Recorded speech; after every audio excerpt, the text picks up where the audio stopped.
We're here in Eastbourne. It's the UKIP party conference, day number 1. And one of our new speakers today is Neil Hamilton. Neil was a Member of Parliament for many years, a lifelong Conservative, and he and his wife Christine have just come back, I think, from the Edinburgh Fringe. So you've been back on the stage again this morning. Neil, a lifetime in the Tory party. Why UKIP? Well, I'm in favour of UKIP because I want to restore parliamentary democracy to this country. 2/3 of our laws are not made in Parliament with our elected representatives deciding whether we have something on the statute book or not, but by bureaucrats and ministers in Brussels. So we have a parliament of eunuchs and I want to restore their balls to them. Well, that's pretty straightforward, and I think very UKIP, and I'm welcome on board. You know, that's terrific. I was, clearly as somebody with a colourful past and a very well-known person, we all drag with us little bits of baggage from the past. And I was being interviewed today by the BBC, and they said something that I thought was wrong. And they said, well, of course, isn't Hamilton going to be a problem to you? Wasn't he convicted of something back in the 1990s? Can you just please set the record straight so that we understand what really happened? Yeah. Well, I'm not Jonathan Aitken, I'm not Geoffrey Archer, I'm Neil Hamilton, and I have never been convicted of any criminal offence, and I've never been to prison. I was accused of taking cash for questions from Mohammed Fayed, the former owner of Harrods. I denied and deny those allegations, and I've been investigated by the Inland Revenue's top fraud-busting accountants in their Special Compliance Office in a 3-year investigation over 10 separate tax years, and I came out absolutely squeaky clean, not having had any illicit payments, so I didn't owe them any tax. And not only that, they looked over my expenses claims as an MP for 10 years, and every single one was regarded as legitimate. I don't think there are many of those still in the House who could claim that. Neil, thank you for setting the record straight, and Neil has gone a step further. He's put his hat in the ring to stand for the national executive of this party, and he came out last week in the Sunday Express. Very brave thing to do, thank you. And he's told the world now that I'm out and proud. Very good, thank you. With me now is Harry Aldridge. He's 25 years old, he's a member of UKIP, and most importantly, chairman of Young Independents, our youth wing. Harry, UKIP's image has always been a group of angry old men wanting to reclaim the empire, bomber command ties, lots of facial hair, disgusted at Tunbridge Wells, and 1 or 2 cartoonists over the years have portrayed UKIP. To be like that, what on earth attracted a young person like you into joining a party with that image? Well, I joined in 2004, so a few years ago now, and it's fair to say the party did have that image, and the first conference I went to was very stereotypical. However, I think the party has changed now. What I found then, and it's still true now, is a bunch of people who believe very deeply and passionately in democracy and core values of freedom and liberty, and those kind of transcend that. And that is what is drawing increasing numbers of young people to the party today, of all different age groups as well, which is the big difference that we're starting to see in the last few years. But the European Union have tried very hard over decades to encourage, should we say, young people to like the European Union. Monet professorships in universities, and I know literature from the age of 8 upwards saying how wonderful the European Union is. I encountered this myself a couple of times on parents' evenings. Do young people, what is your view? Do young people think the EU is a good thing, a bad thing? Do they view it as irrelevant? I think at best they're ambivalent.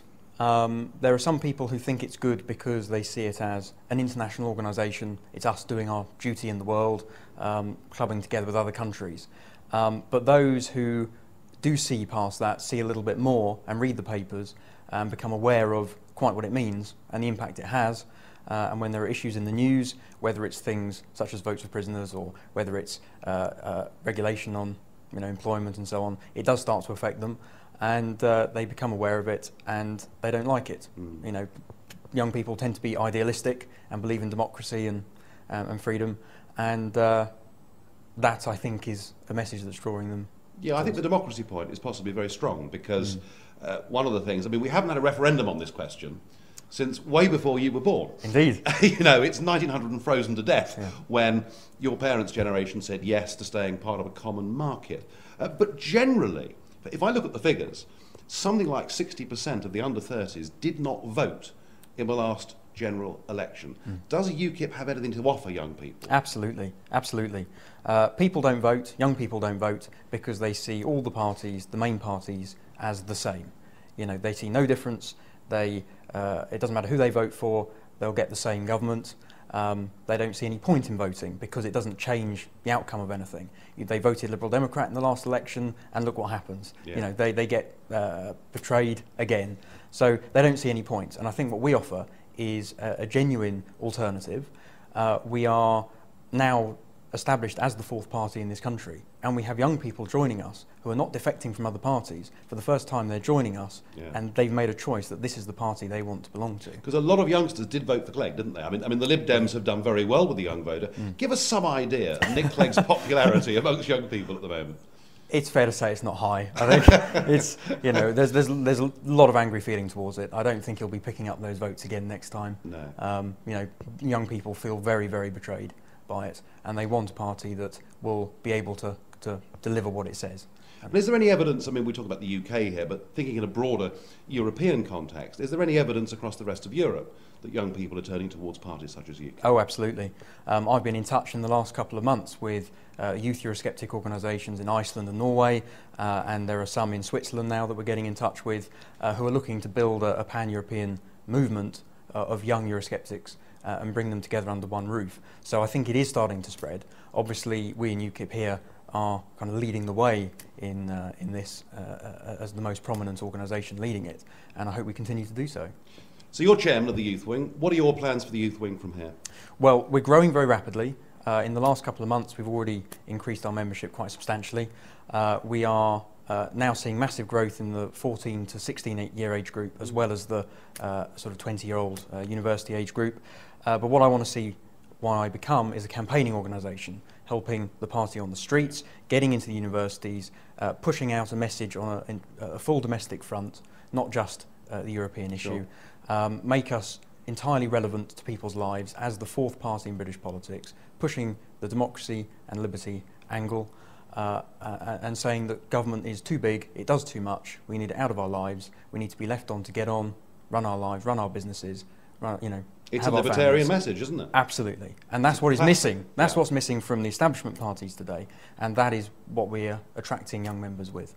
Right. Well, there you are, you see. An active, thriving, growing youth wing in UKIP. And I very much hope that Harry and his colleagues will challenge my position before too long. And by the way, if you did serve in Bomber Command and you're a UKIP supporter, we're not insulting you in any way at all, but you too, I'm sure, are delighted to see we've got young, vibrant people getting involved with this party. And finally, it's that time again, Mug of the Month. There is no competition whatsoever. We tonight have a charity auction, and people have put up prizes. They put up Wimbledon tickets and paintings and big boxes of chocolates and all sorts of things. And one of our members put up an antique lion skin to be auctioned to raise funds for the party. Lion Aid, a charity based in Kent, funded goodness knows by whom, have sent press releases out all over the country decrying UKIP for selling an antique lion skin. I presume they think we should strip out the Natural History Museum, we should strip out Darwin's collection of finches, I presume every stately home in Britain should have the antlers removed. They win. Mug of the Month. But please, keep your suggestions coming in. Show me idiocy. Show me stupidity. Send it to this email.